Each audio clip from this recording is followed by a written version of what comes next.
Crispy खोबरा, crispy मिरची, अगदी पोह्यांचा crispy बनवलेला चिवडा. काय आवाज येतोय. मस्त पातळ पोहे घेतलेले आहे, मस्त क्लीन करून घेतली चाळणीमध्ये टाकून, म्हणजे त्यातला भोगा काढला आहे खाली चाळून. हा चिवडा मी एअर फ्रायरमध्ये बनवते आहे.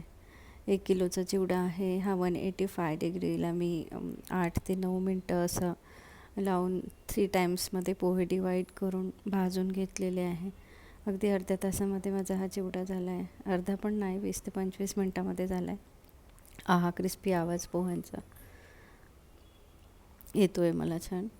इकडे पोहे भाजत होते मी 8-8 मिनटं, आणि इकडे कढई ठेवली होती ज्यामध्ये की मी शेंगदाणे आणि पंढरपुरी डाळ, म्हणजे त्याला आपण दालवा म्हणतो, हे तेलामध्ये तळून घेतलं होतं.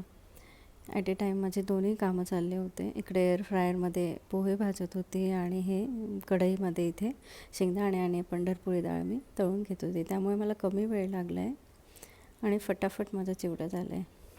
अगदी छोट्याशा भुकेसाठी हा चिवडा खरंच छान आहे.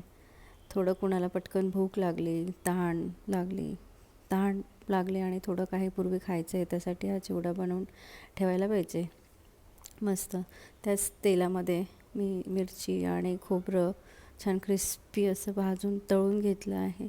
मिरच्यामधलं मॉइश्चर जाईपर्यंत आपल्याला एकदम क्रिस्पी अशा ह्या मिरच्या तळून घ्यायची आहे. खोबरं पण, म्हणजे मिरचीचं मॉइश्चर निघून गेलं की आपला चिवडा तो साधारणार नाही, मऊ होणार नाही, आणि मिरची पण छान कुरकुरीत लागेल. त्या पंढरपुरी डाळीवर मी थोडं मीठ आणि हळद घातली होती. आता इथे फोडणीसाठी मी जिरं घेतलं आहे, लसूण घेतलं आहे, थोडंसं ओबडधोबड ग्राइंड करून घेतलं आहे. तेलामध्ये मोहरी फोडून घेते, म्हणजे टाकते आहे फोडणीसाठी. आणि अशी मोहरी तळतळायला पाहिजे. मोहरी तळतळून झाली की ते वाटलेलं लसूण आणि जिरं घातलं, हे पण थोडं कमी गॅसवर तळून घेते आहे. लसूण पण थोडं ओबडधोबड वाटून घ्यायचं आहे. हिंग घातला आणि कमी गॅसवर थोडं हिंग घालून झालं की मग हळद आणि मीठ घालायचं, गॅस बंद करून टाकायचं. कमी गॅसवर करायचं आणि गॅस बंद करून टाकायचं मीठ टाकून झालं की. आणि ही फोडणी छान फिरवून घेतली की आपल्या पोह्यांवर ही फोडणी अलगद टाकायची आहे आपल्याला आणि मिक्स करून घ्यायची आहे.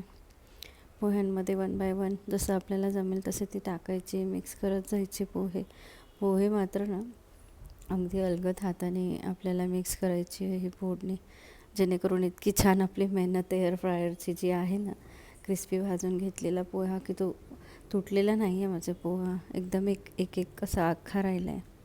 तर ते मिक्स करताना फोडणी अगदी हळूहळू मिक्स करून घ्यायची आहे चमच्याने, हाताने. ते थोडं तेल गरम असल्यामुळे मी झारा यूज करते आहे, जेणेकरून मला चटका नको लागायला. थोडं गार झाल्यानंतर मिक्स करून झाल्यावर तुम्ही हाताने पण असं मिक्स करून घेऊ शकता. एकदम क्रिस्पी पटापट होणारा चिवडा रेडी. Thank you for watching.